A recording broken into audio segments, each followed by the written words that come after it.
you're painting a horrible picture of all the potential consequences out there. Mario, what options are there to a company director or an officer to protect themselves? Well, let me start with, I think, Martin, is probably the only surefire way for a director to protect themselves, and that's with a commercial D&O policy.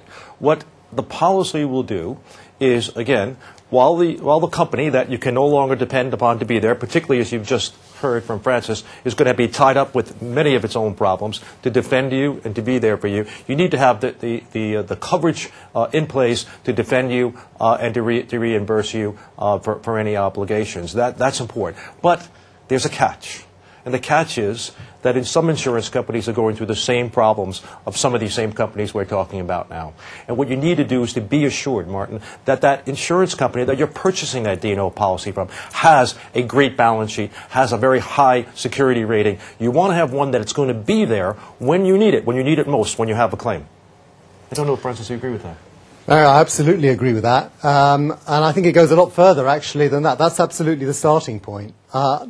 But ticking the box, buying a D&O policy, even from an A-rated insurer, isn't necessarily the end of the story. There are a number of issues here.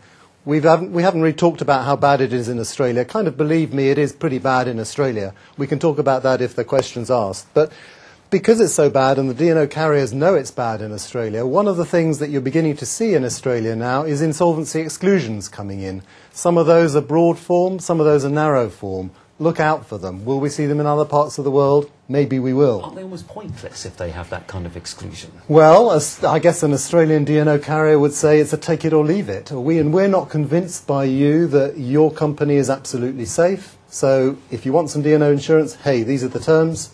If you don't, then paddle your own canoe. I mean, that gives you an indication in itself, I think, about how bad the Australian market is. Great for lawyers, not for directors. That's one thing. Cancellation, another one. Kind of an issue that's half gone away in this sense that most policies now are non-cancelable. There used to be an old problem around the liquidators coming in, cancelling the policy and taking the premium. Now most of them, A, recognise that that's a daft thing to do because that's the major asset they're after, and B, actually the policy isn't cancelable anyway.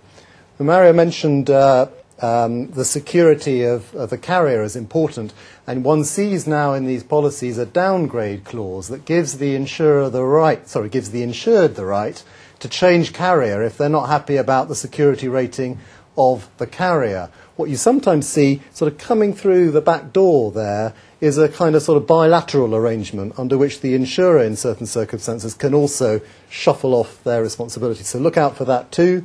Notification, another real nasty here. Just imagine, these are claims-made policies. So the company goes bankrupt. The policy then has a couple of weeks to run.